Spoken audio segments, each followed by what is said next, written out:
This is the Big O Show. This is the Big O Show. All right, there he is. You got any suggestions for me on my 30th for next year? You know what? I sometimes when you try to outdo yourself on the 20th and 25th, you go the other way. You go simplicity. You go maybe breakfast on the beach at sunrise or something, and you go that this transcends any trip.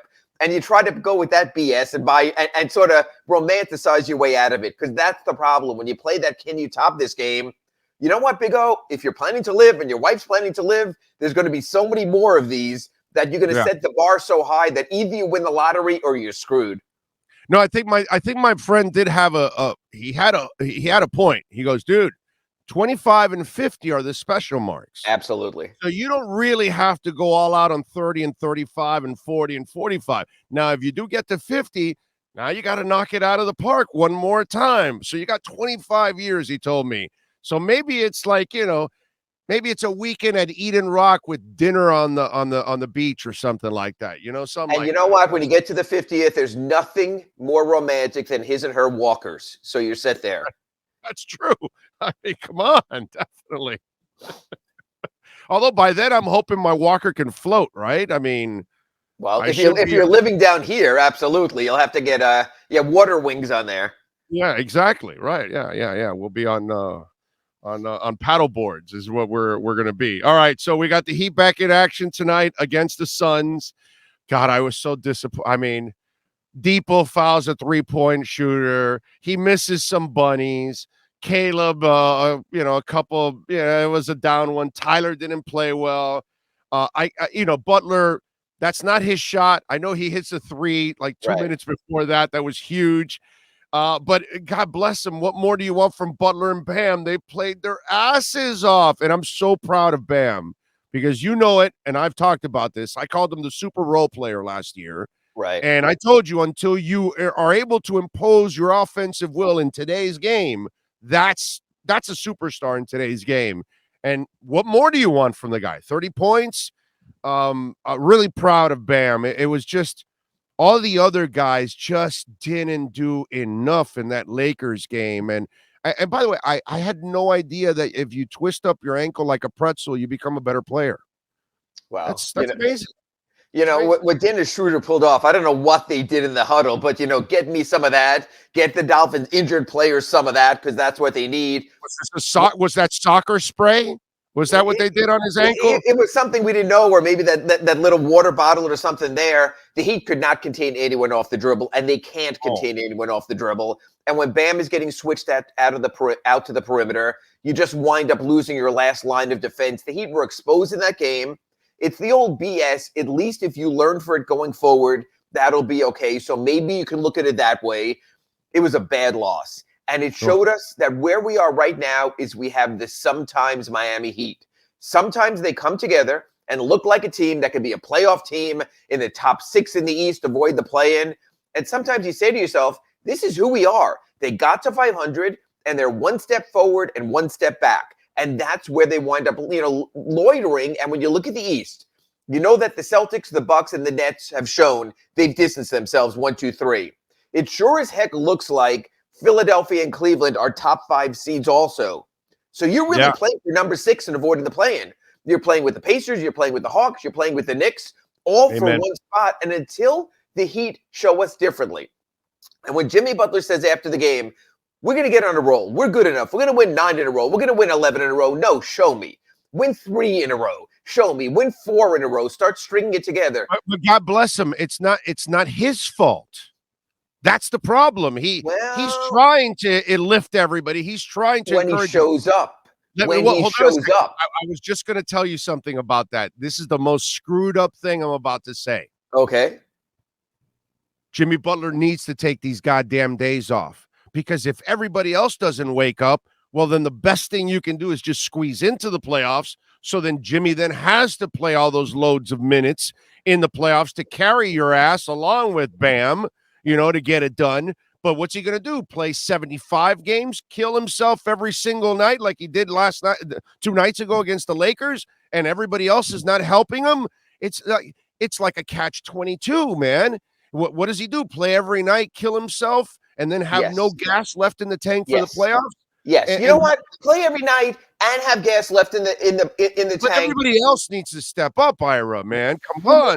But he's a fulcrum type of player. You play better around. You don't have to play him 40 minutes a game, but you have to get him on the court to be a threat so he's there at closing time for those kind of moments. You have to see what this team is. You're already down a player in Kyle Lowry, who continues to be a major no-show, a major guy you counted on right now.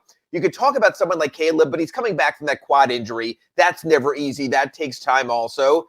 But yeah, the burden is on Jimmy. He's not going to only play 75 games, Big O. He's already missed 16, 18 games. But what I'm saying is that if he does play the 75 games, he will have nothing left in the playoffs. Unfortunately, you acquired a guy that has a lot of mileage on his body. And it's not so much just the playing time. It was also the Thibodeau practice time, too. Just like Riley's practice time took, a beating on people, and it wears on them. And so you have to manage this, unfortunately, because look at the age he's at and the wear and tear he has. And I thought about this in the Laker game. I go, this is why this guy can't play every night. Because if he has to play every night because everybody else doesn't do their goddamn job, it puts him in a difficult position, and you burn him out by the end of the year. And it's like, I get it, Caleb's coming back, but dude, he had, his share of screw-ups in that game. Tyler, dude, you've been playing so well. You cannot disappear. Everyone has an off game. That just even the best players have a game like that. Unfortunately, it came at the worst time for Tyler Hero. The thing is, I think we're overstating some of the other pieces, including Victor Oladipo. He's never going to get back to being All-Star Oladipo. No. He is very good defensively at the top of the zone with his deflections. He's not very good guarding his man. He couldn't keep Schroeder out of the lane. He couldn't keep Russell Westbrook out of the paint. So you have to realize what you have also. You're playing men short. You're men down. You have 3 guys sidelined for another month now. You're a person short. You're not paying the luxury tax. There are so many mitigating factors with this team. Are we asking for too much, Ira? We're asking for too much under the constraint. We're pushing the halfway mark of the season here, and we keep saying, well, if they do this, maybe they just can't. I think it's the constraints the team is playing under also. You need a full roster. You need on games like that one other piece, maybe a defensive specialist, someone who can come in. Look, we've seen the kind of guys the Heat have had going back to the Briante Webbers, and they had Patrick Beverley. You needed that kind of player to come in and quiet the guards from the Lakers. But when you're playing a man short because of the luxury tax, when you're giving an honorarium to Udonis Haslem, when you have guys undergoing surgery and missing time, and Robinson and Jovic missing time with his back spasms, and Yurtsev in surgery, you are absolutely handicapping yourself. Yeah. The Miami Heat front office decided, if we're not going to be great, we're going to put all these constraints on Eric Spoelstra. This roster could have had so much more, still can have so much more, but you've mentioned it, Big O, in our Acura Pembroke Pines reports all season long. But if the luxury tax is going to be a stop sign, you can't go any farther. I feel for Eric Spoelstra and his coaching staff and his players for the constraints they're playing under in a multi-billion-dollar business. Yes, the repeater tax is a factor. Yes, you're not going to get a $10 million rebate from the league, when in this league, $10 million, some of the worst players get that kind of salary, and you eat those kind of salaries anyway when you waive players. So with the constraints they're being put under, this is not just a player thing. This is not just a coach thing. This is the front office thing also. They're playing at least with one hand tied behind their back. Ownership is the one that's strangling their front office and the coaching staff, giving them limitations. I don't know, strangling, but making more difficult, absolutely, that you are counting on your two-way players like Orlando Robinson. God bless him, but he is what he is. He's an undrafted, unathletic big man who you might develop down the road. This is win now. This is Jimmy Butler at 33. This is Kyle Lowry at 36. This is win now for those guys. Look, Kyle's not living up to his end of the bargain. Absolutely.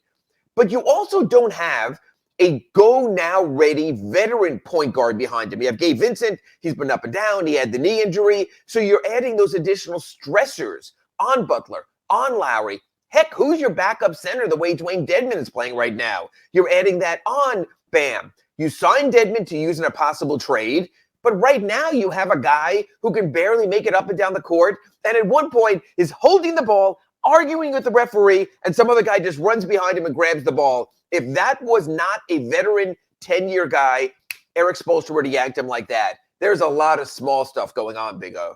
Yeah, no, I'm and to me, you're not giving your front office and your coaching staff everything you can possibly give them in order to win. And I look at Bozo up the street there with the Dolphins, and at least I give Bozo credit that he writes the check, dude. He doesn't flinch.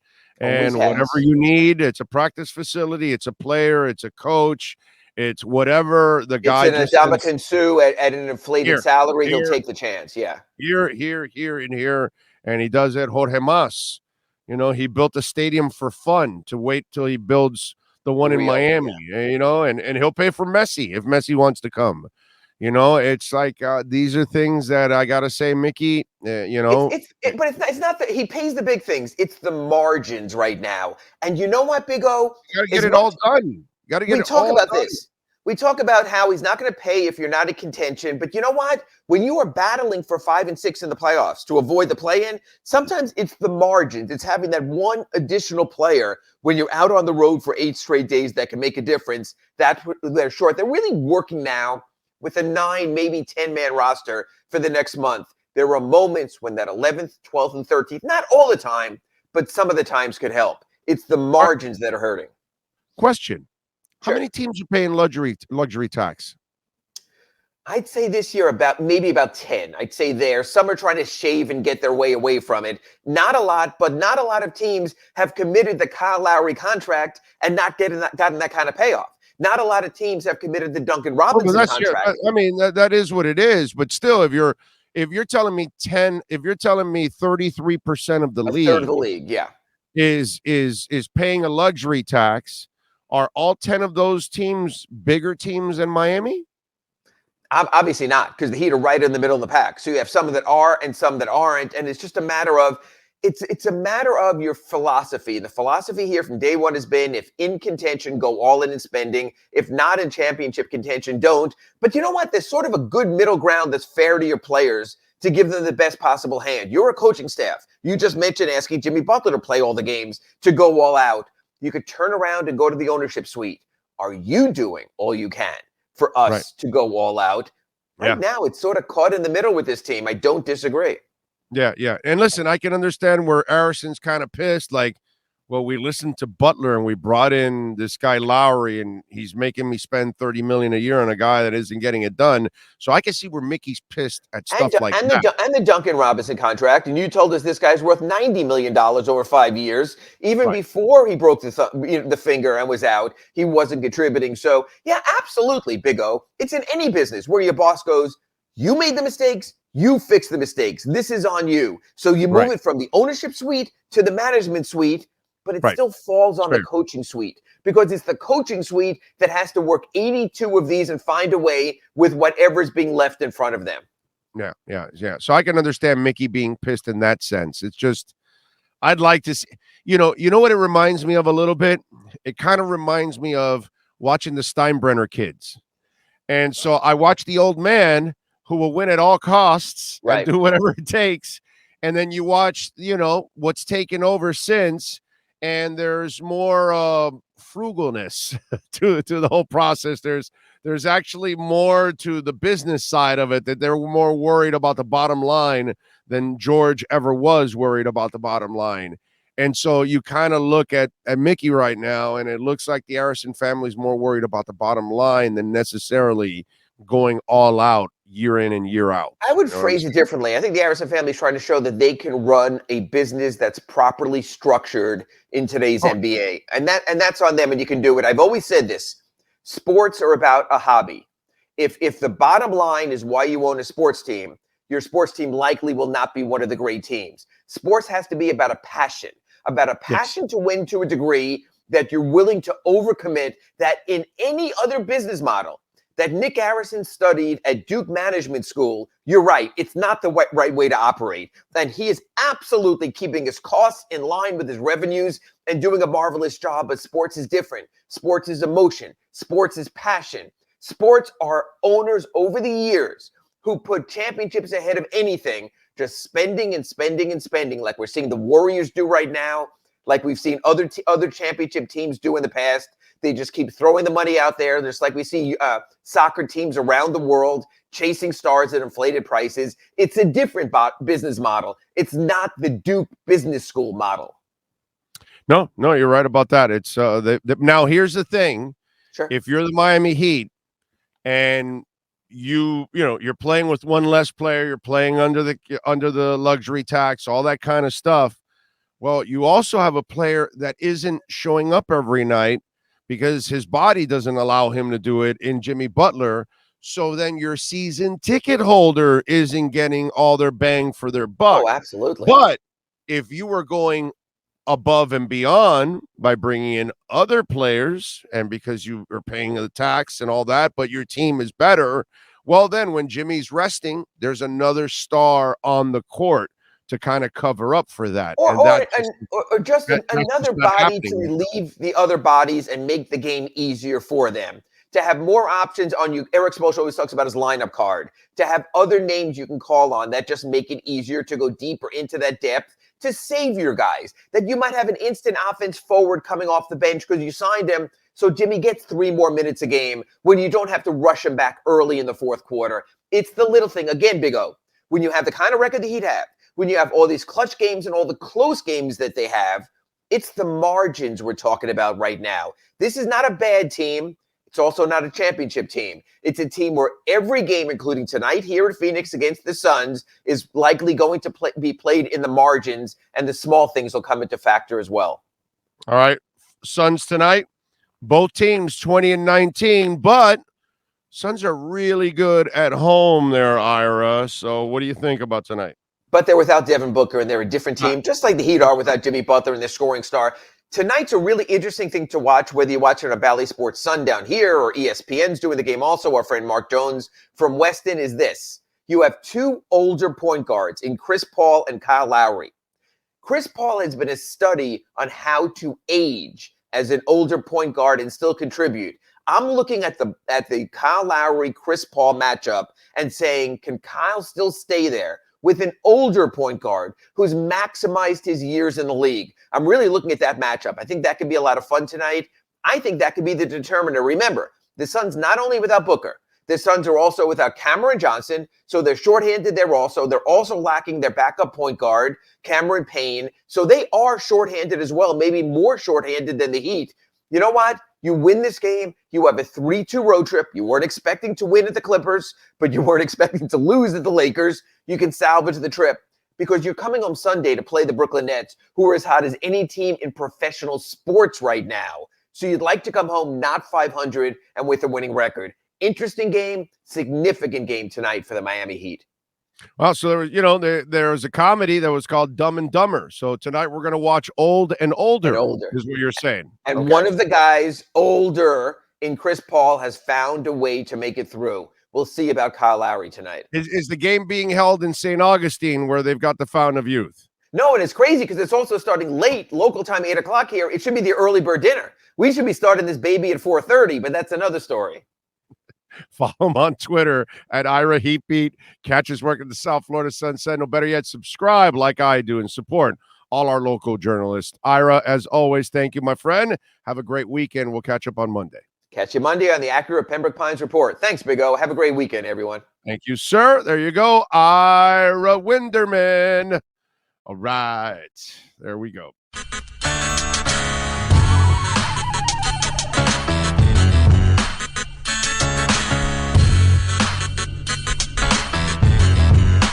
This is the Big O Show. This is the Big O Show.